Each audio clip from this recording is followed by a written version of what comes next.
Welcome back, baseball family. It is time for us to play Panic or Patience. So we're going to get into this right meow. But before we do, I want to remind you, of course, about Patreon. We talked about Patreon a couple times today, but make sure you head over to patreon.com, search baseball together, or click the link down in the description. You can support the podcast that way. Okay, Panic or Patience. Here we go. Let's start in the American League East because that's where we start for everything all the time. It's where the Always and world forever. starts, Brad. The sun comes up in the American League East. You're not wrong. Yeah, I know it. Okay.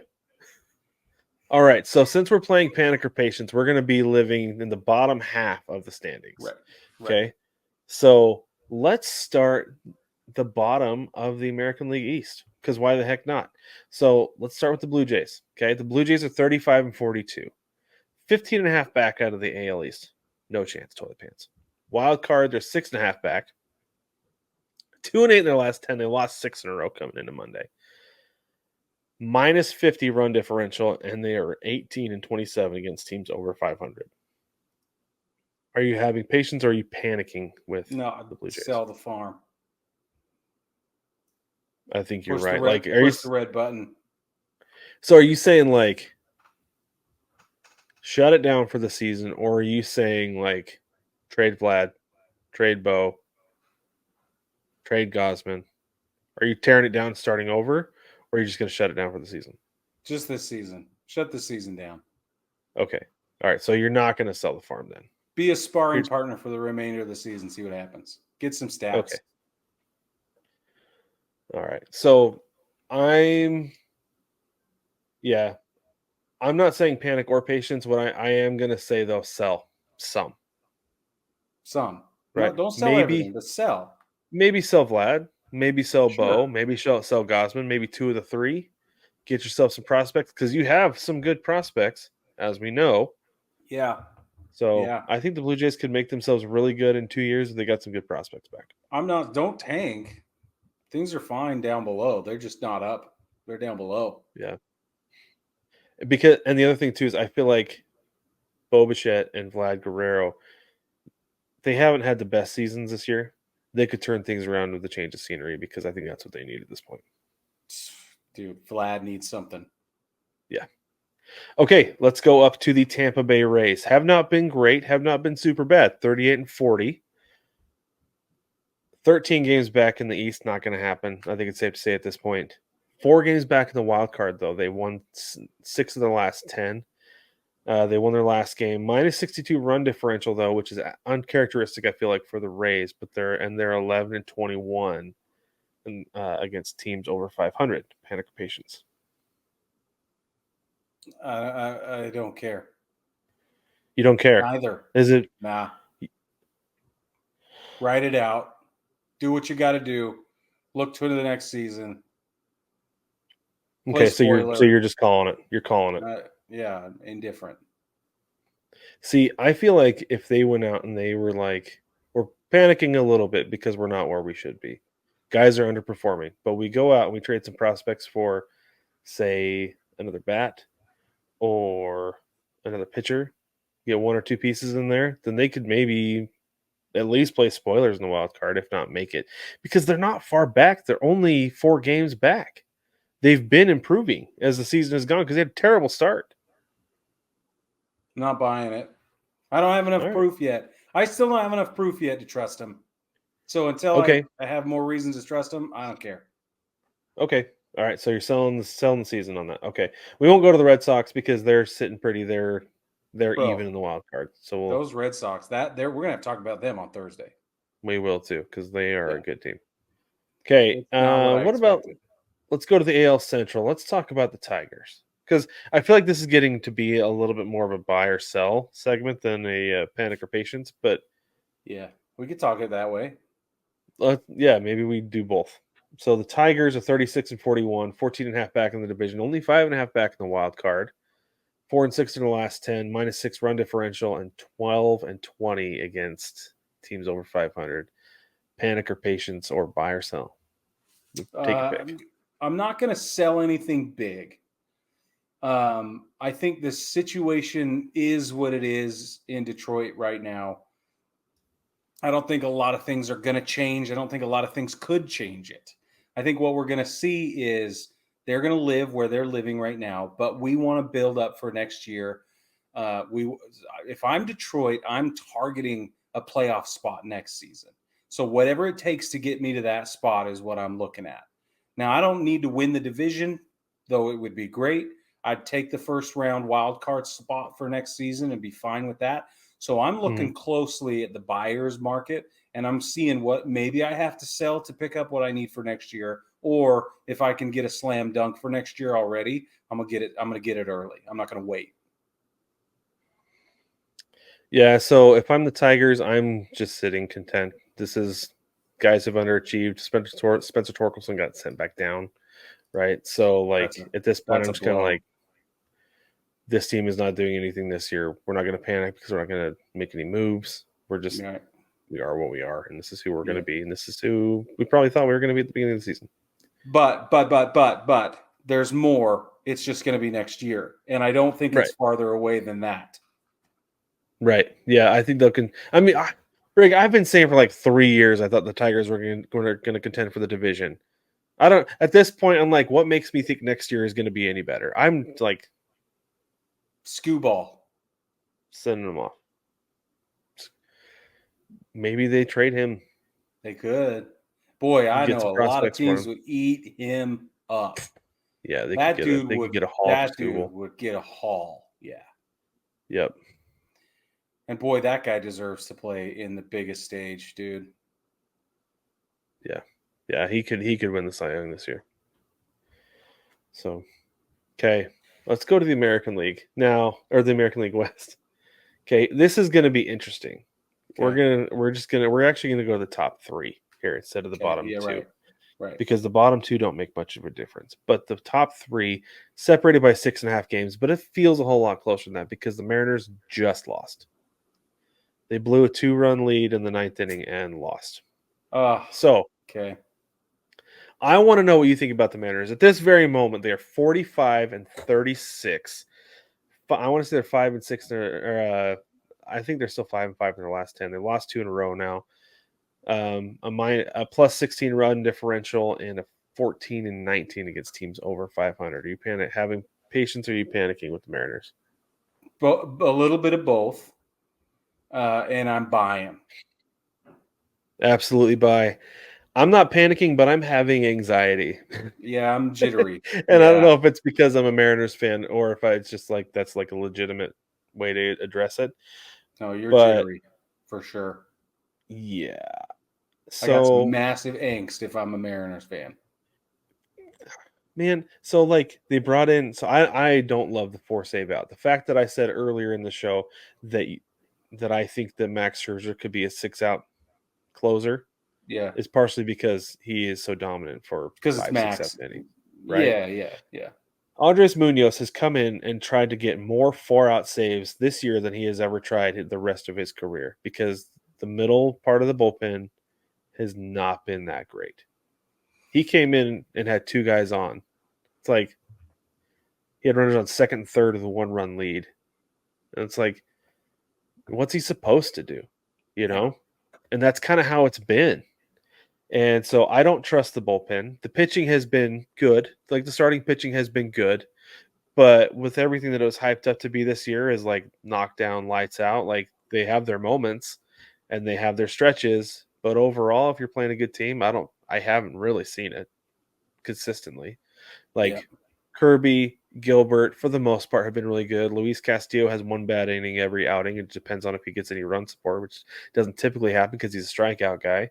Bryce Miller has not been the Bryce Miller of last year, especially on the road. He's really good at home, but he's terrible on the road.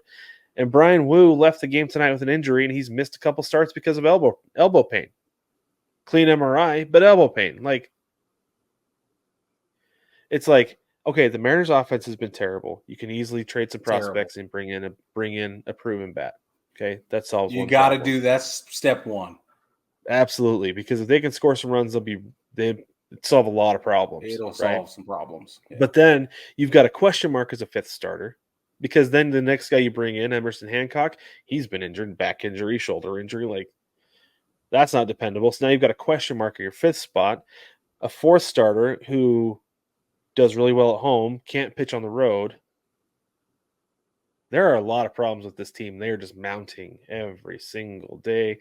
And it's for a little while, it's like, okay, it's drizzling, starting to rain a little bit harder. It's starting to feel a little bit more like a downpour as problems start to mount, where the pitching is not the lights out performance that you've been expecting, especially the bullpen. 5.5 games does not feel like a lot right now. No, but I also think you're projecting. I think this is your long memory speaking. I don't think it's as bad as you think it is.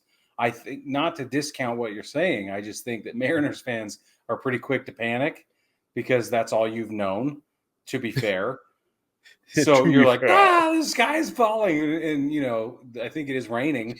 But Yeah. I think that with a good bat and some consistent leadership in the clubhouse and some, you got to shake up the bullpen somehow. I think you guys are fine, honestly. That's a lot of moves, though, is It the thing. is. It is. You got to So have to and buy so this is big the other thing this is they have 2 stud pitchers down in the minor leagues who they've moved to the bullpen, and they're, like, really getting them going on the bullpen side, but it's like, just bring them up, man. Like, I can think of 3 guys off the top of my head on the big league roster who shouldn't be there as far as the bullpen goes, right. There you right? go. Let's replace 2 of them with minor leaguers who have been dealing. So, I And don't know, but this they is the won't make time the of year to moves. do that. Up and down, up and down, up and down, up and down, up I and down, up know. and down, up and down. I Do know it. that they've been doing it with injuries, though, is the problem. Yeah, But I don't know. I'm having anxiety as a Mariners fan, but I think I just for always sure. have anxiety as a Mariners fan. Okay, You let's move do. on to Houston. 38-40, 5.5 back as of this moment, 4 back in the wild card, 7-3 in their last 10. They've won 5 in a row. Plus 21 run differential, 13-22 against teams over 500. What are you doing with the Astros? Panic of I'm patience, buy or sell? I'm buying. This is anxiety driven decision making. I'm going to take all of the details I've learned over a really, really poor start and a graduated middle stretch that we're going through right now, which is a tremendous uptick. And I'm between those 2 data sets, you ought to be able to figure out what the real problem is. It only ought to be 1 or 2 buckets, and you change out 1 or 2 buckets, and I think you're contending. The problem Houston has is a terrible farm system. Yeah, It's been they've gutted milked over it the years. dry. Yeah, for sure. So, yeah. So they don't have anything to buy with is the problem that they have. Right. Now, the fact that they have guys who are performing at the level they were expected and now they're winning, like that I think Yeah. is it. So I think as like with the Astros, I would fully have patience. Like you've reached a point where it's like, okay, either this is the year we fall off and performance drops and we are no longer the dominant team in the AL West, or guys perform as expected and we make a run and we end up winning the division because Seattle feels a little unstable. So I'm as Houston, I'm playing Totally with so much house reasonable. money at this Totally. point. I'm having patience the entire way, having patience all season long. If Totally reasonable. if the fecal matter hits the whirling device and I reach a point in July where it's like everything has fallen off and now you're 13 games back in the division, the wild Sell card it. feels out of reach, then you start selling guys off. Pitch it. Yeah. Because it was That's the supposed to way I be see it with this the year. Astros. This year was like, okay, we're going to see what happens. And Yeah. it could be real bad. And Yep. it hasn't been. Okay. Okay, let's move on to the Rangers, 37-40. They're half a game back of the Astros, 4.5 back in the wild card. 5-5 in the last 10, but they've won their last 4. -2 run differential, 11-16 against teams over 500. Panic or patience, buying or Panic. I'm selling. still panic. Yeah, absolutely. Especially with how well Houston has been doing. That's a big part Mhm. of why I'm panicking. Well, so Houston, they jumped them in the standings, right? Like it was Yeah. just like Houston kept winning, Texas kept losing, and Yeah. then shoop right over the top. Yep. Half a game between Houston and Texas feels a lot bigger than it should.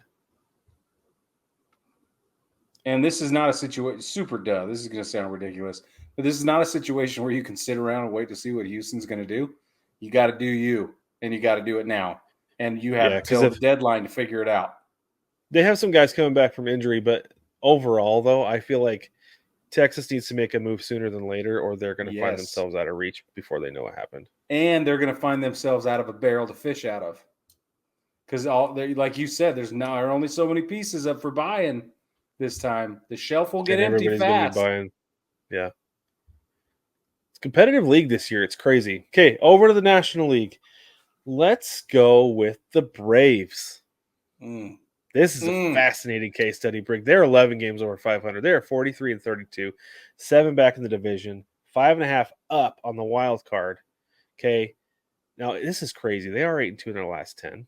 Okay, plus 50 run differential, Two of 12 and those were in 14 the against teams over. Bronx. Two of those 8 were in the Bronx. Yeah, but they've got so many issues. I know. Have we reached the point of patience with the Braves, or are we still Yeah. panicking a little bit because we No. got some holes to fill? And this is just a good stretch of baseball. Any team I can have a good stretch of baseball. I know. I'm confused because I think before I saw them play the Yankees, I would have said, "Okay, good stretch. No, whatever, it's fine." But the way they played the Yankees, I was like, ugh. Now, I do think it's a matter of two currents meeting. One is a good Braves stretch, and one is a bad Yankees little skid they're going on. So it's really hard to judge. Even in just in those 3 games, I'm like not 100% sure what I would say and what this means for the Atlanta. But I think you're at this point you have to take heart in what you've seen.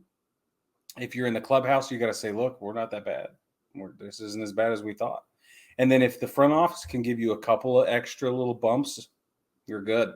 I don't think they need to fill too many spots, but they got to fill a couple for Right. sure. Yeah, I agree. Yeah, I would have patience as if I'm the Braves, but you still got to buy because you got holes to fill. Just a couple, but you got to fill them. Not a lot. Let's okay. Um, this isn't contenders or pretenders, but I'm not sold on the Nats, so we're gonna skip over them. We're gonna jump down to the New York Mets. 37 and 39. They're a game back in the wild card. 8-2 in their last 10. Brig red, stinking hot. Yeah. 15 and 12 against teams over 500. They're minus 1 run differential, by the way. They've made up some ground there. Panic or patience?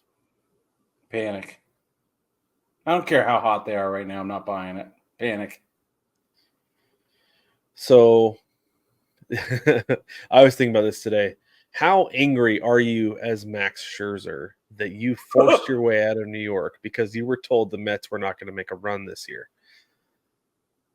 And now you're on a team that is falling in the standings with a former team that is rising in the standings. Only a game back in the wild card is a legitimate shot at making a couple moves and a couple guys performing at their regular level, getting Right. in the hunt of a wild card. How angry are you if you're Max Scherzer right now? I'm not buying it. Even if I'm Max, I'm not buying it. I'm like, Yeah, nah, you're not buying it? no.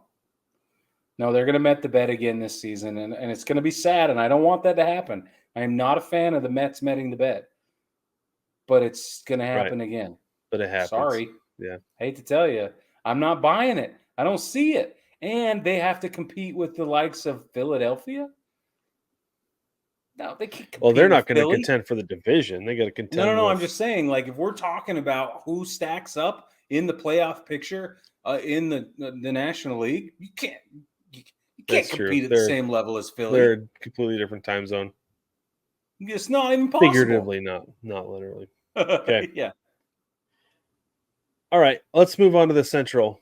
Okay, the Okay. Central is a fascinating division. We could do every Ooh. one of these teams. Yeah. Let's start with the Reds. 36 and 41, 8.5 back in the division, 2.5 back in the wild card, 4 and 6 in the last 10. They've lost back-to-back games. Plus 9 run differential though. 15 and 25 against teams over 500. What are you doing if you're the Reds? Panicking. I'm panicking, and I'm looking to see, is it even possible to fill the holes we need to fill? But I'm not going to sell everything. If I Right. can't buy to get the things I need, then I'm just going to hold steady and see what happens. And if it doesn't happen, it That's doesn't what I happen. was going to say. If the market is not right for me, this isn't my year. That's it. This isn't my year. Yeah. Bingo. Yep. If the perfect deal does not come along for the Reds, they shouldn't make it because they have a really bright couple years coming up, and I think that they need to take advantage of that and really ride that. Then there are just some years where it's like you just got to accept that it's not yours. So Okay. I'm curious how long Jonathan India's got like tons of control left. Tons. It's like 4 or 5 years, right? 2027 is when he'll be a free agent. So he's got like 3 years left. Okay, 3. So like they if they really wanted to, because they've been shopping him for like a year. They could be like, give us a bunch of prospects for India, or give us a couple of impact, give us a couple of pitchers for India, like, and then they would be. I feel like they'd be right back in it. Totally. Certainly by next season. But but if the deal they want isn't there, they don't have to take it. Don't worry about it. Okay, let's talk about the Cubs. 37-41, 8 games back in the division, 2 back in the wild card, 4-6 in the last 10. They lost yesterday. Minus 20 run differential, 13-20 against teams over 500. This is a tough one. This is a tough one for me. It is. I feel like based on what's on paper, you'd panic. But I don't feel like you need to panic if you're the Cubbies. Right. I think too much talent on that team to panic. It's just not. There's nothing is bad. Things just aren't falling right. And it has a lot to do with other teams in the division, not the teams you're playing directly against. I don't know. I have a hard time pulling the fire alarm if I'm the Cubs. I don't think you can. I will say I would be a little bit worried about Imanaga because he got shelled the second time the Mets saw him. So I'm curious if that's going to be a trend. The teams that have seen him are going to have him figured out. Because he was lights out, like absolute nails the first time through. And now he's seen the Mets twice and they shelled him. And I think that there's a lot of tape on him. And some teams may have something that they can take to bat against him. So I'd be a little bit worried about that. But that's just like that's a tweak, an individual tweak. It's a developmental but everything else problem. Yeah, I feel like I'm being so patient with this team because it's a good team. They've got a lot of talent. You just got to make sure the guys are playing up to their expected level. That's right. There's enough time left for that to happen, especially sitting 2 games back in the wild card. No problem. Oh yeah, I'm not worried. No problem. No. We'll save the Pirates and the Cards for Thursday. Let's move on to the NL West. Okay. How about the Giants? The San Francisco Giants are 36-42, 11.5 back in the division, 3 back in the wild card, 3-7 in the last 10. They've lost 5 in a row, minus 34 run differential, 8-21 against teams over 500. Panic or patience? Panic. I can't believe they lost the Rickwood Field game. No, yeah, dude. Should not have. If I'm the Giants, I'm looking at which of my impact players can return or who can return the biggest impact on my team for next season. For next season? No, don't be 3 back in the wild card. Who can I get rid of? You think it's for You think it's for this season? I would be looking for an impact player this year. You're only 3 games back. 3-7 is a bad stretch. And I know they had a bad stretch early, but they had a really good stretch. So I'm not entirely sure who the Giants are. But at this point, though, 3 games back in the wild card, you still got to go for it. But you've got to hit the panic button, make a move now, so you don't continue to fall. Okay. All right, I'll give you that. I don't know, though. I'm not. I don't have any confidence in San Francisco. Just don't. I don't not either. Against what the rest of the league is doing. I didn't have any confidence at the beginning of the season, but I think if they make the right move, they can make it happen. Yeah, but they made the right move 4 times this offseason. So did they though? Did they? That's what we thought they did. Okay, last one. Let's do the Diamondbacks. Okay. 38-40, 9.5 back in the division, 1 back in the wild card, 6-4 in the last 10. Lost 2 in a row. They lost back-to-back games. Minus 4 run differential, 13-21 against teams over 500. Are you having patience, or are you panicking with the Diamondbacks? Patience. 100%. Just be easy. Yep. And that's what we've been saying for 2 months now, right? Yeah. That this is the team that got you to the World Series. You've added a couple pieces that should be contributing and have not been great, but things are coming around. Corbin Carroll is coming around. This Diamondbacks team could be dangerous over the next couple months. So, yeah, I'm absolutely having patience with the Diamondbacks. Be easy.